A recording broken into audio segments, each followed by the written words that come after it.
మన తెలుగు పెద్దలు. రచన డాక్టర్ మల్లాది కృష్ణానంద్. చదివినవారు శ్రీ రొక్కం కామేశ్వరరావు. ఇవాళ శ్రీ సంజీవ్ దేవ్ గురించి తెలుసుకుందాం. వీరి పూర్తి పేరు సూర్యదేవర సంజీవదేవ్. అయితే క్లుప్తంగా సంజీవ్ దేవ్గా ఆయన తెలుగు వారందరికీ సుపరిచితులు.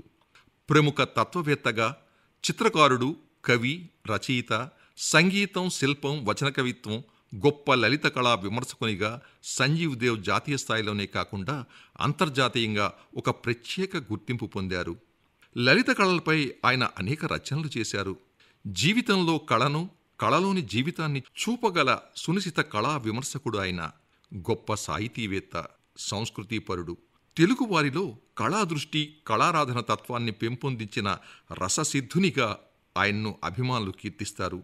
శ్రీ సంజీవ్ దేవ్ లలిత కళా వికాస చరిత్రను రాశారు.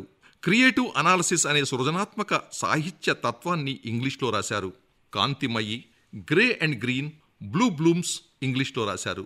హర్ లైఫ్ నవల, బయో సింపని, విశిష్ట తాత్విక రచనను వీలు చిక్కితే సాహితీ, సాంస్కృతిక అభిమానులు తప్పక చదివి తీరాలి. వీరి రసరేఖల గ్రంథం కన్నడ భాషలోకి అనువదించడమైంది. ఇంతటి సాహితీ పిపాసి ఎక్కడ ఎలా చదువుకున్నాడో తెలుసుకుంటే ఆశ్చర్యమేస్తుంది. కొత్త విషయాలు తెలుసుకోవాలి, నిరంతర కృషి, నేర్చుకోవాలనే తపన వల్లనే మనిషి పరిపూర్ణుడవుతాడని తన్ను తానుగా నిరూపించుకున్నారు శ్రీ సంజీవ్ దేవ్. గుంటూరు జిల్లా తొమ్మపూడి గ్రామంలో 1924 జూలై 23న శ్రీ సంజీవ్ దేవ్ జన్మించారు. చిన్నతనంలోనే తల్లి మరణించడంతో మేనమామల ఇంట్లో కృష్ణా జిల్లా కోనాయిపాలెం గ్రామ వీధి బడిలో విద్యాబుద్ధులు నేర్చారు. ఇక్కడే ఇంగ్లీష్, ఉర్దూ, తెలుగులతో పాటు ఇంట్లో ఆడపిల్లలు సంగీతం నేర్చుకుంటుంటే తాను కొంతమేర సంగీతం నేర్చుకున్నారు.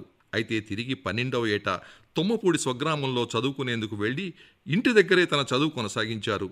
తన పెదతండ్రితో కలిసి మద్రాసులో దివ్యజ్ఞాన సమాజ సభల్లో యానీ బెసెంట్, జిడ్డు కృష్ణమూర్తి గారుల ఉపన్యాసాలు విన్నారు.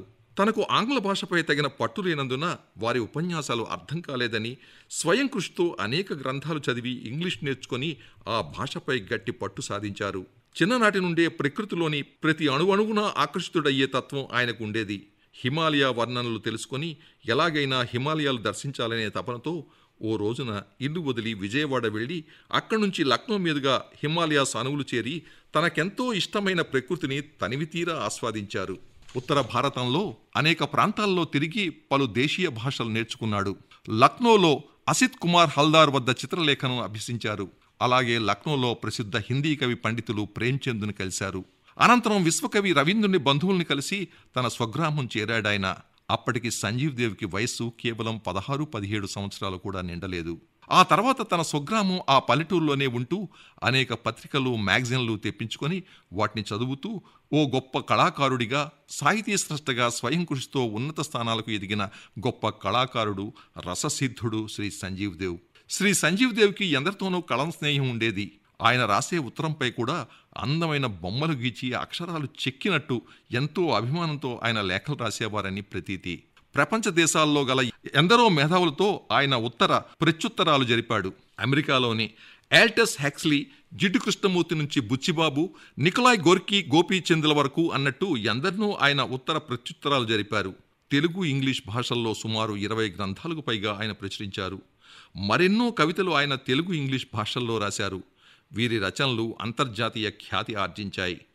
మనసులో కలిగే అనేక అనుభూతులకి సరళ సాహిత్యంలో చక్కని రచన చేసిన సంజీవ్ దేవ్ గొప్ప చిత్రకారుడిగా గణితుకెక్కారు. వీరి రచనలకు గీచిన చిత్రాలకు కథా వస్తువు ప్రకృతే మూలం. రాహుల్ సాంకృత్యాయన్ నుంచి బెట్రంట్ రుసెల్ వరకు, దేవురుపల్లి కృష్ణశాస్త్రి నుంచి రవీంద్రుని దాకా మంచి స్నేహం వీరికి ఉండింది. వీరి మిత్రులైన ఎందరో సాహితీకారులు, కళాకారులతో తొమ్మపూడి గ్రామం నిత్యం కళకళలాడుతుండేదని ఆయన సమకాలీనులు, అభిమానులు గొప్పగా చెబుతారు. గొప్ప మానవతావాది సంజీవ్ దేవ్. మనది వసుదైక కుటుంబం అని ఆచరణలో నిరూపించిన సంజీవ్ దేవ్ 1999 ఆగస్టు 26న తాను ఆరాధించే ప్రకృతిలో లీనమయ్యారు.